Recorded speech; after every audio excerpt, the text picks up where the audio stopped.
Good afternoon, ladies, and I can now say gentlemen, as far as the class of 1970, and I hope you're here and watching. So happy 50th anniversary. My name is Dr. Bob Wilson. I'm the university historian, and this is always one of my favorite events when I can share the history of this extraordinary institution. So that's what I'm going to do, and at the end, I'm told there's a chat box if you have any questions, which I can either try to answer or make up something appropriate. I will do. So let me begin the talk, and again, welcome. I hope you're all on board. On June 12th, 1889, Miss Julia Flisch, I'll spell that, F-L-I-S-C-H, a young correspondent for the Augusta Chronicle, wrote an impassioned plea urging publicly funded higher education for women. She praised the practical education afforded by Georgia's new School of Technology, Georgia Tech, which was founded in 1885, arguing that if the war-impoverished South was to survive and compete, it needed to industrialize. Higher education should no longer be the preserve of the old planter elite, but should be available to the common people and should be practical. Ms. Flisch went on to say, however, that industrial education should not be reserved only for Georgia's sons, but for her daughters as well. Give the girls a chance was her cry. The old moonlight and magnolia tradition simply did not serve young women in the New South. Julia Flisch's ideas were widely shared by a network of wealthy, influential women throughout the state. The members of female organizations such as the Women's Christian Temperance Union petitioned the Georgia Assembly for a women's industrial and normal school. Normal, of course, I think most of you know means teaching, as opposed to an abnormal school. One of these women, Mrs. William Y. Atkinson, Susan Atkinson, inspired, was the phrase, her husband, a state legislature from CoEd County, to introduce an industrial college bill in 1889. There was strong support for the bill, but much debate about where to locate the new college. Baldwin County legislators made a strong case for Milledgeville, the old capital. They hoped that the economically depressed town could replace the loss of the capital with thriving educational enterprises. Georgia Military College had already located in Milledgeville. So, the college acquired the old governor's mansion, a symbol of Milledgeville's antebellum past. They used it as a dormitory and as the president's residence. Here was a truly close relationship between president and students, living and sleeping in the same building. By 1891, the college's first classroom building, which you see, is the old main building. And it used to stand right next between Russell Auditorium and Parks, where the garden is. I have a picture of Julia Flisch on the steps of this building. One more going forward. There we are. Miss Flisch is the woman with the ostentatious hat there on the right, and she was formidable. They called her the Duchess. So she was actually hired here. She not only lobbied for this place, but they hired her as among the very first faculty. We had to have a president, of course, and that was J. Harris Chappell. Here is Mr. Chappell, our first president, a very gentle man who loved lecturing about Southern history and Civil War battles. He was devoted to making this experiment in female higher education a success. To help meet the concerns of parents over preserving their daughters' virtues in every way, and to assure them that the girls' piety and purity would not be threatened by higher education, Chappell developed a set of incredibly complex rules, all designed to isolate the girls from any contact with males. So this place was operated almost like a convent. They were never to acknowledge GMC cadets, never cross the deadline, which is those bushes right along the front campus on Hancock Street, never go into town unchaperoned. And to complete the convent feel, they all wore brown uniforms trimmed with gold braid. And those once were our former colors, brown and gold. Not real aesthetic, but they were traditional. President Chappell defended the uniforms in egalitarian terms. He said, "A millionaire's daughter, if we should have one, among our pupils, could not be distinguished from the poorest girl in the school." And then 100 years later, during the inauguration of our first female president, Rosemary DiPaolo, she said exactly the same thing. DiPaolo said, "There should not be one kind of education available only to those who can invest $100,000 for 4 years, and another very different education available to those who cannot." Well, the campus began to grow under President Chappell.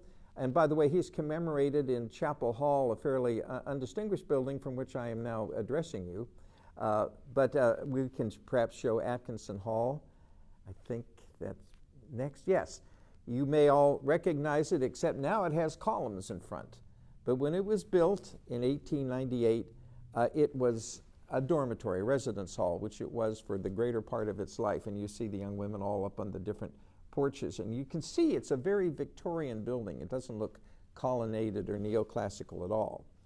So Atkinson Hall was built, and then a little bit earlier than that, we built the Mansion Annex, which is here.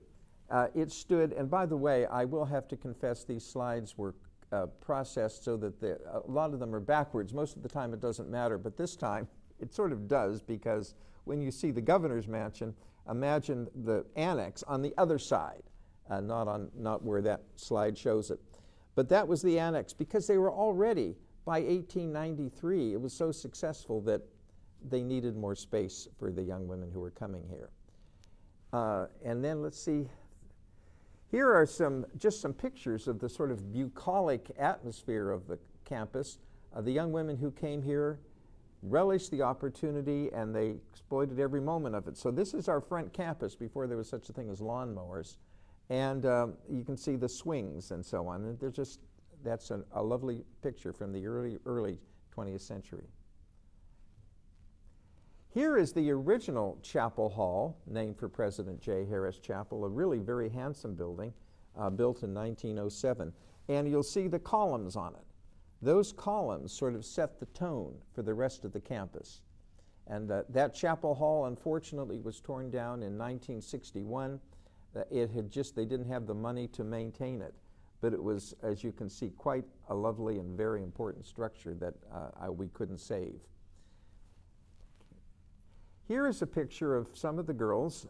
Again, you can see in these slides the sense of not only commitment but sisterhood that they had. The senior girls very often had to wear mortar boards, and they're in their uniforms, but then when it got hot, they could have those sort of percale blouses.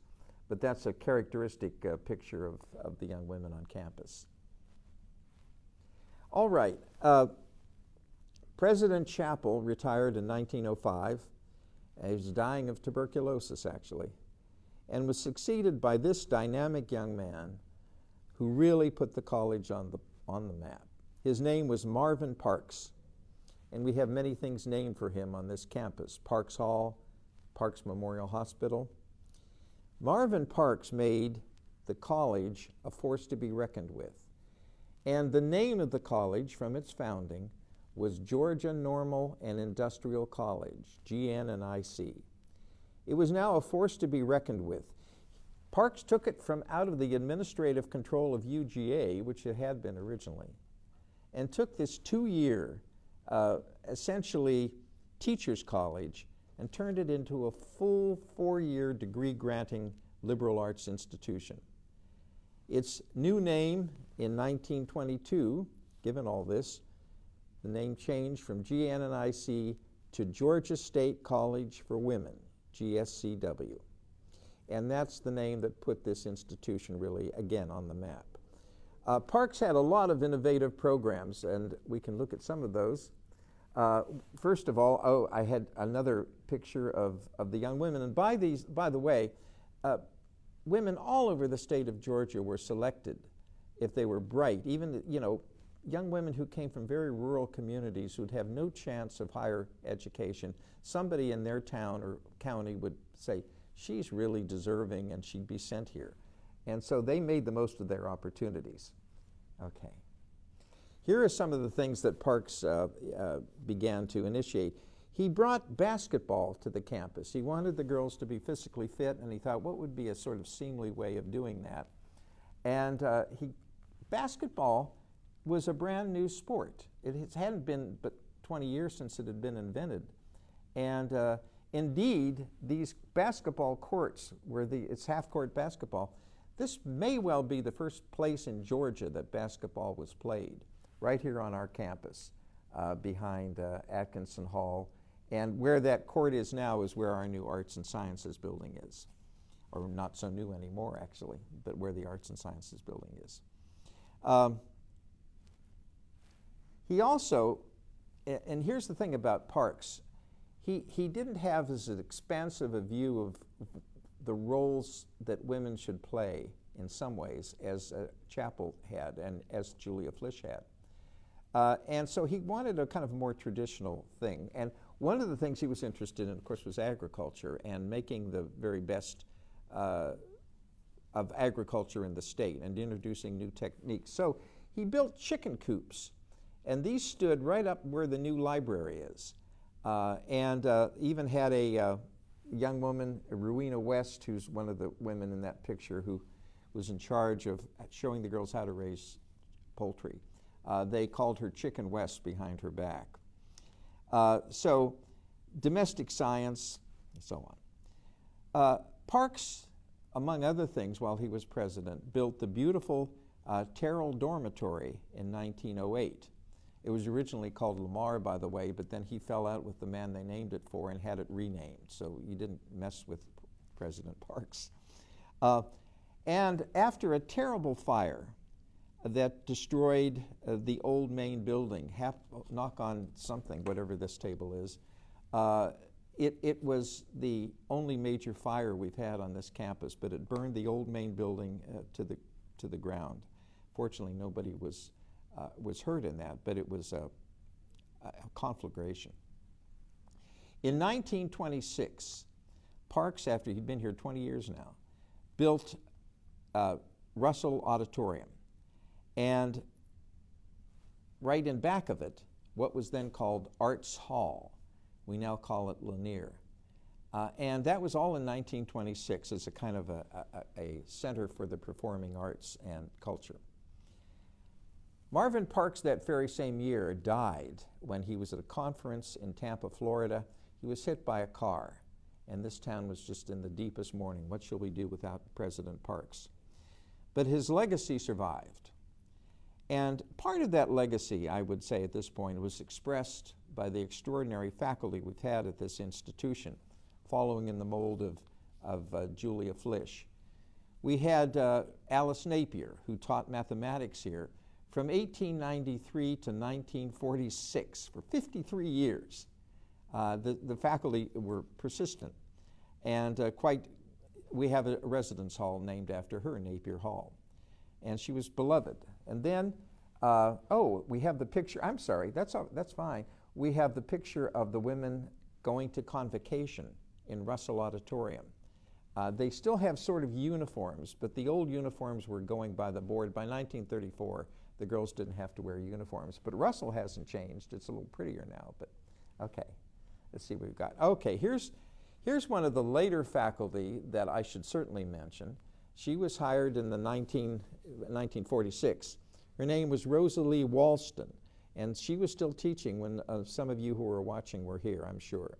She taught English and the literary classics with this great, deep, very tobacco-tinged voice, but she could really recite Shakespeare. And she was also well-liked, but she scared freshmen to death. They liked her better after they were out of her class. Then there was Helen Green, who taught the history of England and organized our first international club. She gave her life to this college, Dr. Green did. She was here from 1929 till 1972 and got a degree from the University of Chicago. And by the way, Helen Green was our most famous alum, Flannery O'Connor. She was her favorite faculty member, a person in the history department, not in the English department. Nothing against the English department, of course, but she did like Dr. Green. And then there was Uri Bell Bolton, this woman on the left. She was the guiding spirit of the psychology department for years and years, and a brilliant researcher, nationally known. Dr. Bolton came from a farm down in South Georgia, down near Parrott, Georgia. And she graduated from this college in 1915. And I had the chance to interview her in the year 2001 when she was 102 years old. And it was one of the most fascinating interviews and moments for me that I've ever had. And by the way, she lived 5 more years. So the old faculty of this college never did they kept on going. She was interested in children and child development, and that's why this, I know this little baby on the right. She's now grown older. Okay. This is Dr. J. Luther Beeson. And Dr. Beeson was one of our original faculty. He taught chemistry here. And when President Parks died after an unsuccessful search, they made Dr. Beeson the president of the college by 1927. And for the next about 8 years, he really presided. He didn't want to do it. He didn't want to be an administrator. But he was a very successful one, and he took us through the early years of the Depression, and the young women loved him. He was just a wonderful older gentleman. This was our new president in 1930. This is Guy Wells, who became president in the mid-30s. On January 1932, Georgia State College for Women became part of a unified system of higher education in Georgia, which placed all 26 state colleges and universities under a government-appointed Board of Regents. A chancellor assumed administration of the entire system, and the member colleges lost much of their previous independence. That's why Beeson left, and he was replaced in 1934 by this man, Guy Herbert Wells. To keep it with Wells, just a moment. And let me just say a few things about him. In 1934, I've got a wonderful assistant who's always helped me here with all these issues. It's too bad you can't see her. She's behind the scenes. But Kate Pope is just a marvelous person on our staff. 1934, we got a new president. And again, Wells was described as being energetic. He was rather stout and jowly, and according to some faculty, lacking in polish. Came from North Georgia, but that's all right. There's good people from North Georgia. But whatever his cultural deficiencies, Wells was a gifted administrator, a shrewd judge of personnel, and a genuine father figure for the student body. And in spite of the Depression, and in spite of anemic funding from the state, Georgia State College for Women flourished during the Depression years. The college remained a bargain. Boarding students paid only $193 a semester for all expenses. And what were called town girls, young women who lived here in Milledgeville, just paid $17.50 plus fees for attending the college. At those rates, enrollment continued to rise, peaking at 1,500 students in 1938. President Wells constantly traveled about Georgia trying to raise money, and during his years in the 1930s and 40s, we built a lot on this campus. We built Beeson Hall and Sanford Hall and the Health and Physical Education Building and Porter Hall and the Peabody Laboratory School, which became the home of the School of Education, as well as developing Lake Laurel by damming up a creek and providing a place for swimming and fishing and recreation. Okay, Ms. Pope.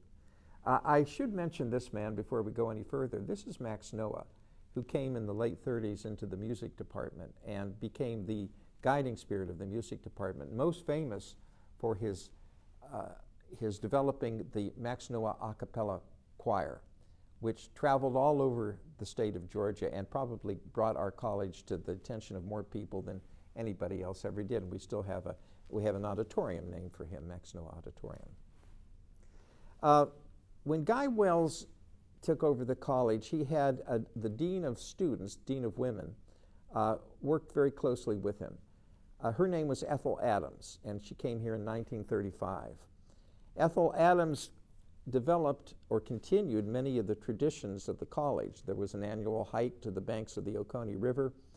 There was a Halloween carnival in Nesbitt Woods, where there was a little log cabin. That's all part of the Centennial Center and the swimming pool, but back then it was kind of rustic and delightful.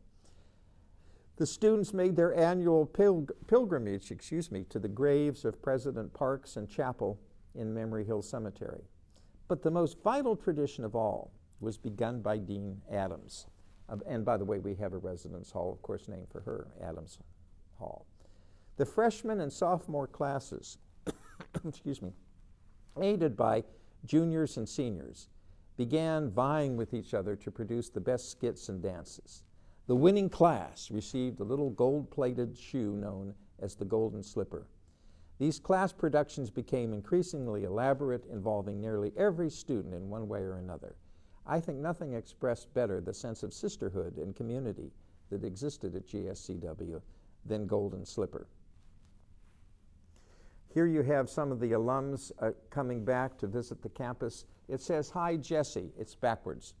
It's not really as she is he, but it's "Hi, Jesse."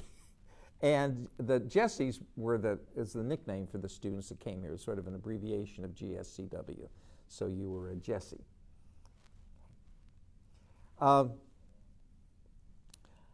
most well-known student, probably most famous alumna that came to this college, was Mary Flannery O'Connor. She was the editor of the Corinthian, the student literary magazine. She came here, attended GSCW from 1942 to 45, and certainly she is, to date at least, our most distinguished graduate. Her reputation as a major American writer is secure. But this quiet, somewhat withdrawn Milledgeville girl was best known among her fellow students as a cartoonist for the student newspaper, The Colonnade, and for the yearbook, The Spectrum. And her cartoons were delightful. She had a great sense of humor and was well respected on the campus. Now, World War II had a profound impact on GSCW because they had literally thousands of waves in their midst. These are volunteer women for the Navy when the armed services were sexually segregated. Because of Congressman Carl Vinson's efforts, the Milledgeville campus was one of the few colleges in the country selected for the training of these Navy volunteer women. From 1943 to 45, approximately 15,000 waves passed through this college, and they were housed in a lot of Ennis, Sanford, Mansion Annex, Mayfair Hall. Some of the Jessies felt a little bit crowded. They were reduced to kind of sharing 3 to a room. But they all supported the presence of the waves, and it was a very positive experience for all these waves. And some of them are still around, and occasionally we get letters from them. Now, after the war, the college declined, enrollment declined significantly. After World War II, coeducation was the vogue, and many young women had no desire to live the cloistered existence which their mothers and grandmothers had experienced at the college. When a tired President Wells resigned his office in 1953, after 19 years, there were fewer than 600 students here. The college was drying up. Its fate was symbolized by Atkinson Hall, which had become just a decaying eyesore. We had 2 really extraordinary presidents that followed Guy Wells. One was a man named Henry King Stanford, who breathed life back into the campus. He was only here for 3 years, from 53 to 56. But his enthusiasm halted the decline in enrollment. And in fact, our science building, the original part of the science building, Hurdy Hall, was built under President Stanford. He went on to become president of the University of Miami, a stellar figure. When Stanford left, we knew we weren't going to hold on to him. In 1956, we got this young man from Berry College, Robert E. Lee, 36 years old, tall, strikingly handsome. He was a big hit with the young women on the campus, and well, they just thought he was something. And he became the last staunch defender of a women's college. In 1957, another milestone for GSCW was when the Board of Regents authorized our first graduate program, the Master of Education degree. In 1961, the college was renamed for a third time. Georgia State College for Women now became WCG, the Women's College of Georgia. The new name, according to President Lee, would reaffirm the college's standing as a special island in a sea of coeducation. One of his most significant contributions was his successful campaign to secure funding from the Board of Regents to completely renovate the governor's mansion, which was starting to have real serious structural problems. So President Lee, who lived into his 90s, and I had the privilege of knowing him, was really an amazing man. In 1964, racial integration came quietly to WCG when this young woman, Celestine Hill, became the first African-American woman enrolled here. The number of students at the college after Celestine would gradually grow from a dozen or so women that immediately followed her in the mid-60s to 17 to 18% of the student population in the 1980s and early 90s.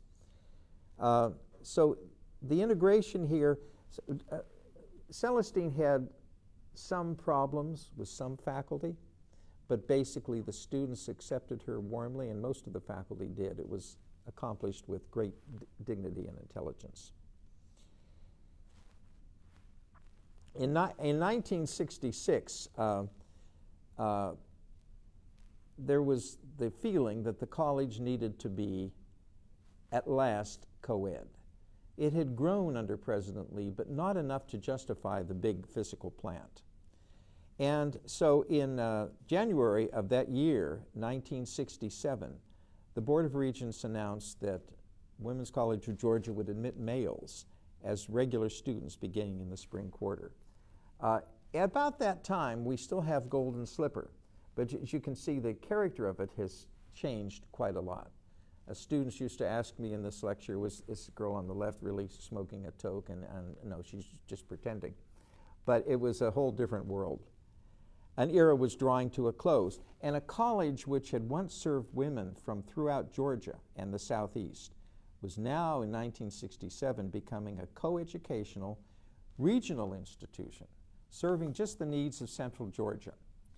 And the person that brought that about was this man, J. Whitney Bunting, who came here in 1967 to preside over coeducation. He was very successful, and we have the School of Business, as you may know, is named for him, the J. Whitney Bunting School of Business. And he was here, again, Dr. Bunting was here for 14 years. Okay. The boys unequivocally arrived during Bunting's administration, and for better or worse, here they are. They're in a Golden Slipper affair too, and they brought a whole new spirit of life. In fact, the young men who first came to this college in the late 60s, early 70s, were very happy to be here. There weren't very many of them, and most of the young women thought it was good. There were some who resented it. They came here for single-sex education, and we switched things on them, but most of the young women thought it was great. 1981, Dr. Bunting retired, and he was succeeded by President Edwin Spear, who Ed Spear's vision was to create and make Georgia College, and by the way, we now had a new name, a fourth name, Georgia College at Milledgeville, which lasted, and those of you who are in the class of 1970, I think was the last year we called it that, and then we just shortened it to Georgia College. But what President Spear wanted to do was to make us a regional university like Valdosta or Georgia Southern. And so we had all these off-campus centers at Robbins Air Force Base, in Dublin, and Forsyth, and Macon. That was the direction that President Spear was moving. Whether that would have ever been successful or not is sort of hard to tell because we were in steep competition with Macon College in those years. But the year 1996 brought dramatic changes to the institution. That year, 1996, Georgia College, which had served as a regional institution for 30 years now, received from the Board of Regents its sixth name, Georgia College and State University, kind of awkward, but there it was, and a new mission to serve as the public liberal arts college of Georgia. That year, symbolically, the doors of the Arts and Sciences building opened. And in 1997, this university, which had been a women's college for 80 years, finally received its first female president, Rosemary DiPaolo. She took the helm, and under a leadership as vigorous as that of Marvin Parks, GC&SU began recovering its liberal arts heritage, once again recruiting the finest students from all over the state, this time men as well as women, and began recovering a sense of campus community because during those earlier regional college years, this was practically a commuter campus. But that's all changing now. And the enormous, during President DiPaolo's presidency, the enormous new wing of Russell Library was begun. New residence halls, a new Parkhurst, a new, well, what was called Foundation, a new Adams, a new Wells, and a new Napier were built, in addition to what was then called Bobcat Village. We just call it West Campus now. It was hard to encompass everything that happened under President DiPaolo. She left the college in June of 2003, and she was succeeded by Dorothy Leland, who came and assumed the critical task of defining and shaping the future of this old and new institution. Her inaugural theme was appropriately traditions and transformations. And she also got us through the recession of the late 2000s, hardly skipping a beat with her skill at financial legerdemain.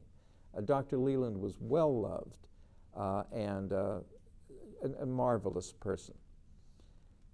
Finally, we don't have the slide. I'm sorry. Our current president is Dr. Steve Dorman, who came to us in fall 2012 from Tennessee by way of the University of Florida.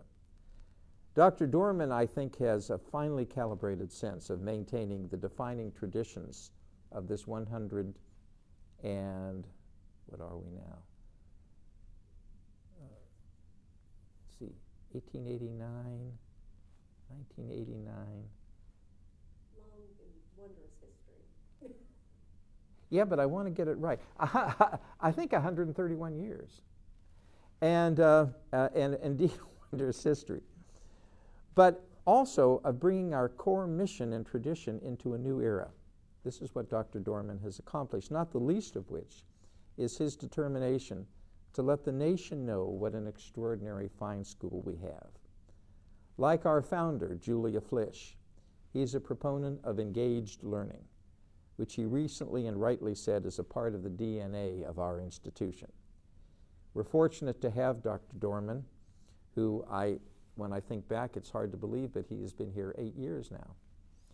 So here is to GN&IC, GSCW, WCG, GC&M, GC, and GC&SU, and to the class of 1970. I thank you very much, and I will ask if there are any questions.